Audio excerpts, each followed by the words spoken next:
Hello, good evening, welcome back to চুমকিজ adventure. আজকে বাইরে প্রচন্ড বৃষ্টি হচ্ছে, তাই ডিনারে মন চেয়েছে খাবো গোবিন্দভোগ চালের খিচুড়ি আর চিকেন কালাভুনা। চলো তাড়াতাড়ি ফটাফট বানিয়ে নিই আজকের ডিনার। প্রথমেই বানিয়ে নিলাম কালাভুনা মশলা। কালাভুনা মশলা বানাতে কড়াইয়ে নিলাম গোলমরিচ, দুটো স্টার অ্যানিস, ছোট এলাচ, বড় এলাচ, আরো দিলাম কাবাব চিনি, দিলাম এর মধ্যে লবঙ্গ, গোটা ধনে, সাদা গোলমরিচ, গোটা জিরে আর দুটো শুকনো লঙ্কা, দারচিনি, গোটা মৌরি আর আধখানা জায়ফলকে একটু কিচেন কুইনের সাহায্যে ঘষে দিলাম, আর দিলাম জয়িত্রী। সব মশলাগুলোকে ড্রাই রোস্ট করে পাউডার বানিয়ে নিয়েছিলাম।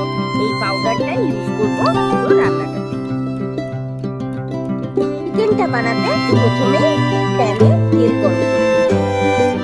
তেল গরম হয়ে যাওয়ার পর এই তেলটাতে বানিয়ে নিয়েছিলাম হাফ অনিয়ন স্লাইসের বেরেস্তা। হাফ অনিয়ন এখন ইউজ করব, হাফ অনিয়ন রান্নাতে ইউজ করব। এতে দিয়ে নিয়েছিলাম অল্প নুন। চিকেনটাকে ভালো করে ধুয়ে নিয়েছি। এবার ম্যারিনেট করবার জন্য চিকেনটাকে একটা অন্য বোলে নিয়ে নেব। দিলাম হলুদ, নুন, দিয়ে দিলাম 1 চামচ কাশ্মীরি রেড মির্চ রঙের জন্য, নিয়ে নিলাম এর মধ্যে আদা বাটা, রসুন বাটা, ম্যারিনেশনে আরো অ্যাড করে নিয়েছিলাম আগে থেকে করে রাখা বেরেস্তা, দিয়ে দিলাম এর মধ্যে আগে থেকে বানিয়ে রাখা ড্রাই রোস্ট করা কালাভুনা মশলা, সব শেষের মধ্যে দিয়ে দিলাম বেরেস্তা করা তেলটা। পরিষ্কার হাতে সব ইনগ্রেডিয়েন্টস গুলোকে একসাথে ভালোভাবে মিক্স করে নিলাম।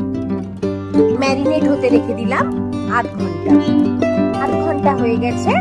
এবার ওই পটে নিয়ে নিলাম 2 চামচ তেল, অ্যাড করে নিলাম তেজপাতা, আধা অনিয়ন স্লাইসের আগে বেরেস্তা করেছিলাম, আর এখন বাকি আধা স্লাইস গুলো নিয়ে নিলাম তেলের মধ্যে। অ্যাড করে নিলাম সামান্য নুন। নুন ম্যারিনেশনেও আছে। পেঁয়াজটা অল্প নরম হয়ে এলে এর মধ্যে দিয়েছি 4-5 কোয়া রসুন। পেঁয়াজটা খুব ডিপ ফ্রাই হবে না, শুধু একটু নরম হয়ে আসবে আর পেঁয়াজের মিষ্টতাটা তেলের মধ্যে চলে আসবে। এই পর্যায়ে ম্যারিনেট করা চিকেনটা এক এক করে অ্যাড করে নেব পেঁয়াজটার মধ্যে। তারপর সব কটাকে ভালো করে মিক্স করে নেব।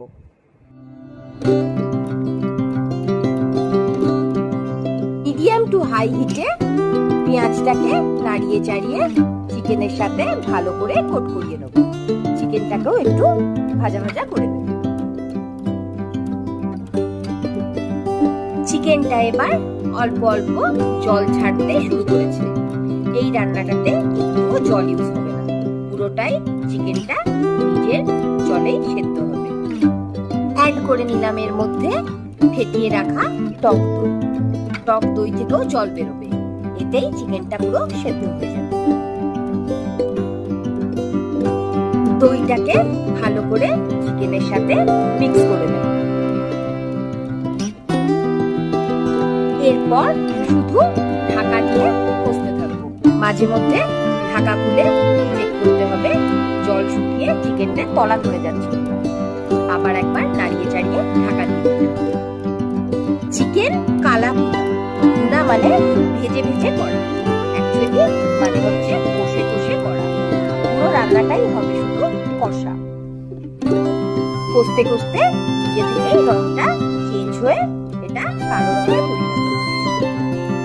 এর মধ্যে রঙের জন্য অ্যাড করব আরো 1 চামচ কাশ্মীরি রেড মির্চ, সঙ্গে অ্যাড করব কালাভুনা যে মশলাটা আমরা বানিয়ে রেখেছিলাম সেটা বড় চামচের 1 চামচ। দইয়ের টকটাকে ব্যালেন্স করবার জন্য অ্যাড করে নেব 1 চামচ চিনি। সব ভালো করে মিক্স করে ঢাকা দিয়ে দিয়ে কুক করতে থাকবো যতক্ষণ না পর্যন্ত পুরো চিকেনের জলটা শুকিয়ে মশলাটা চিকেনের গায়ে লেগে যায়। এই অবস্থায় নুন মিষ্টিটাও একবার চেক করে নিতে হবে।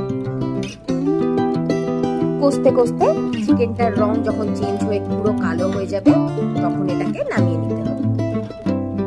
আমাদের চিকেন কালা ভুনা একদম রেডি। ভাত, রুটি, পরোটা, পোলাও, ফ্রাইড রাইস সবের সাথেই যাবে এই চিকেন কালা ভুনা। অবশ্যই ট্রাই করে আমাকে জানিও কেমন লাগলো। ভালো লাগলে একটা লাইক, শেয়ার, কমেন্ট করুন। আর হ্যাঁ, সাবস্ক্রাইব আর বেল আইকনটা প্রেস করতে ভুলো না কিন্তু। Till then, tata.